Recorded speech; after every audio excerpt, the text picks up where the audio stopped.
Ben Affleck, Jared Leto, Joe Manganiello, back in the DCEU? What?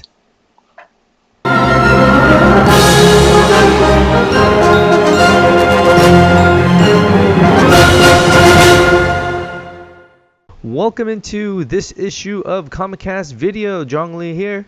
Hey, with Michael Carroll. What's up?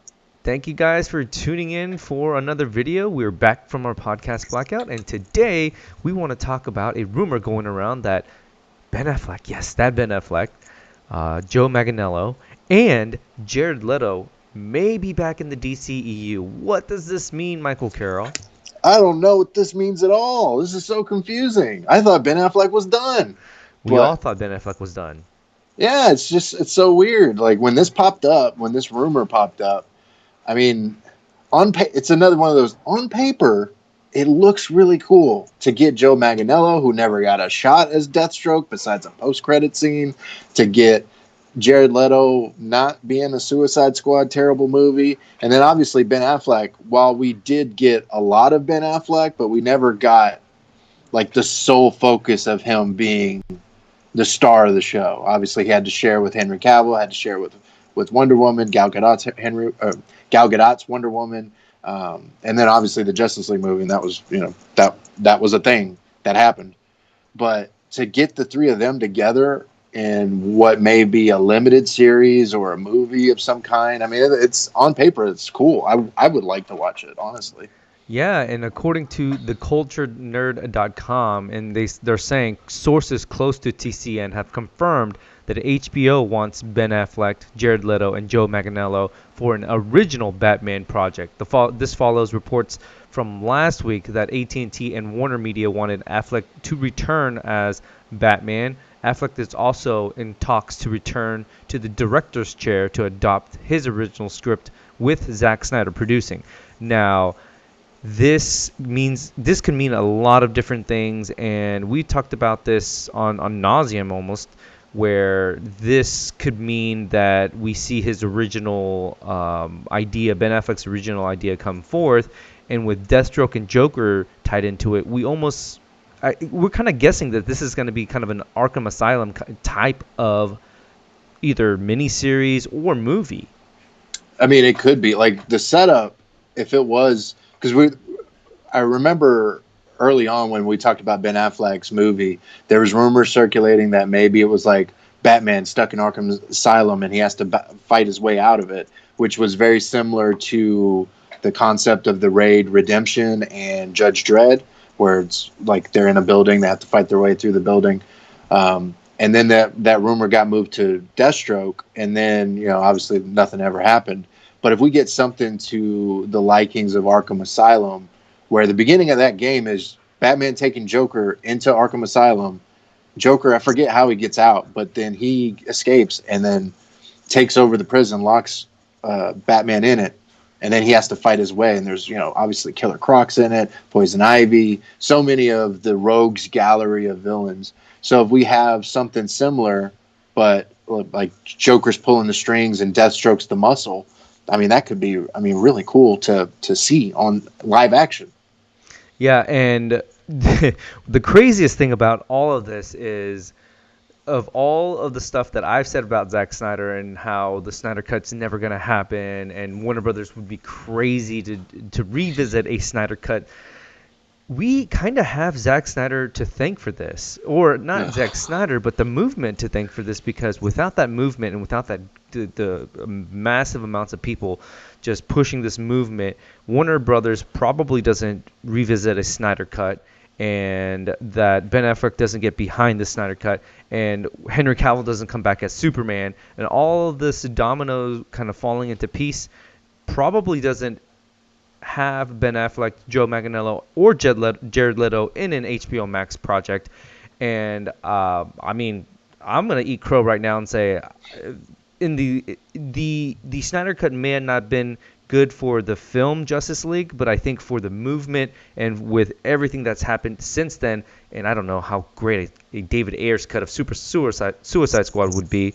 I think it would be pretty terrible. But all of this is happening, and this is probably the best news out of everything, is we get more Ben Affleck as Batman, which I think both of us can agree that he was severely underrated as Batman. Especially the fight choreography was the best out of any Batman live action interpretation of that character. And we get a character in Deathstroke with Joe Manganiello, where I mean he got what, like 30 seconds maybe, If and that, yeah. and then we get Jared Leto's Joker. Quick to judge on his Joker, I think, but I did not like his interpretation of the Joker.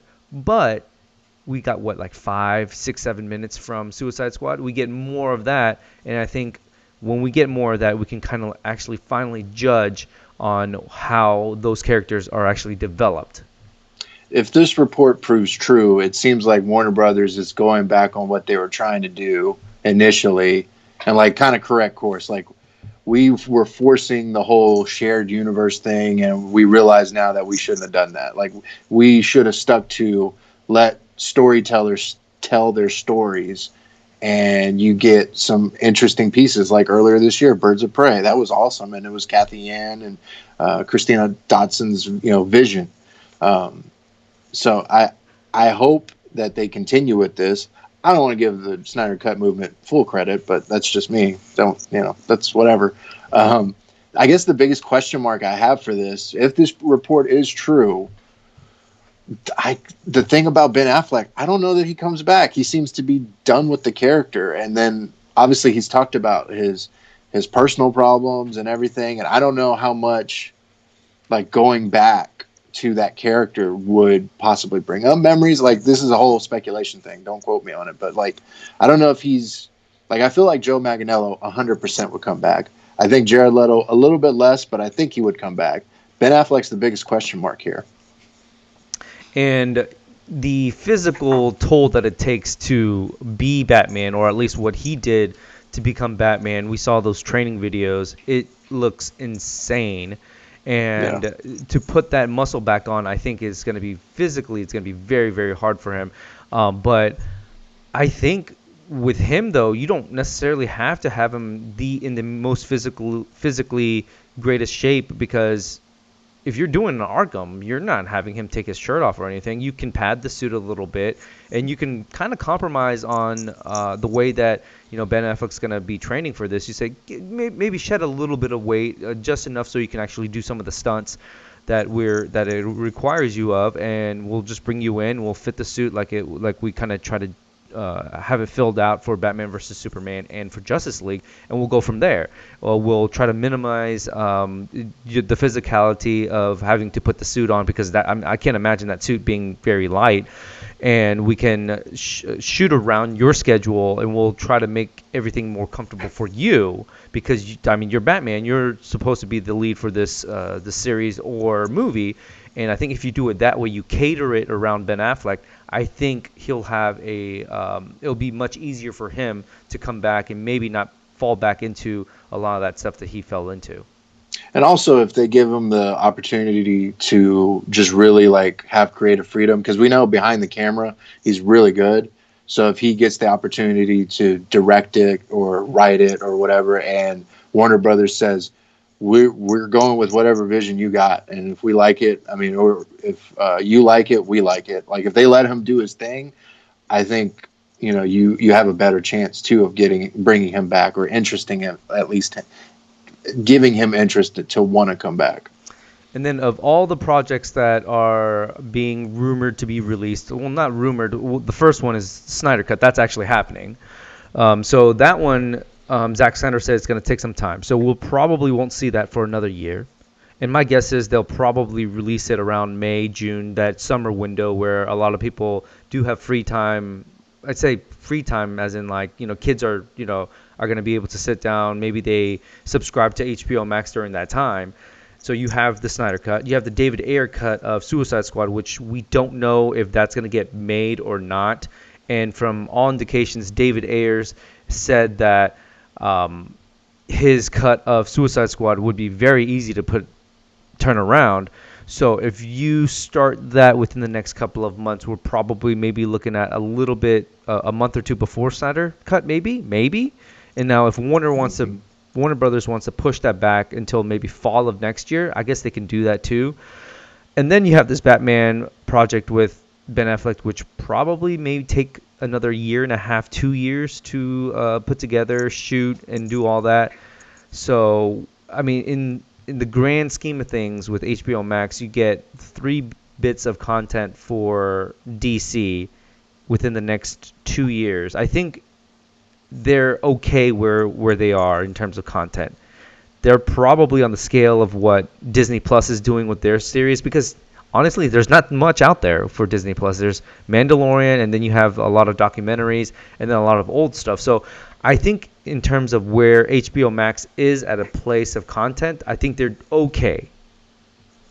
Yeah, yeah, they're okay. I mean, like most streaming platforms now, they're living off their back catalog until they can get enough original programming, which makes sense. I mean, honestly, I'm not like, I think some people are frustrated with Disney Plus and not having a lot of original content, but I'm like, I mean, I kind of knew it going in. I mean, I did expect that we would be getting Falcon and Winter Soldier a little bit sooner and some of these other ones, but obviously COVID happened. So I think HBO Max is developing a strong original lineup. It's just a matter of when we'll get it. I mean, who knows? And that leaves the one other character that hasn't been addressed, Ray Fisher's Cyborg. Now, and we talked about this in the past. With everything that's happening, it seems like it'd be smart to take advantage of the last character that's not being addressed is Ray Fisher. And I think announcing an HBO Max show, a limited show, maybe 6 to 10 episodes, I think would be very beneficial to kind of capture everything in terms of like media buzz for the Justice League and everything, everybody else involved. Yeah, I mean, it'd be cool. Like I personally liked Ray Fisher as Cyborg in Justice League, and one of the few things I liked of Justice League. I thought he was interesting. It's just it was hard to develop a connection in one movie when you have so many other things going on. So if he got more time with just the series, like I think it will work. I mean, I'd be down for it.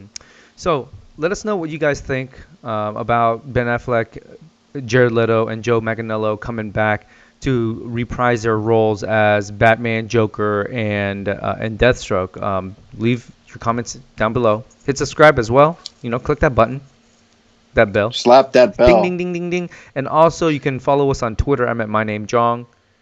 I'm at Producer Mike 975. And you can catch all our audio podcasts on every single major podcast platform. It's at Comicast. Check us out. We talked about this and a whole bunch of other stuff, including Marvel stuff. So check us out. And until next time.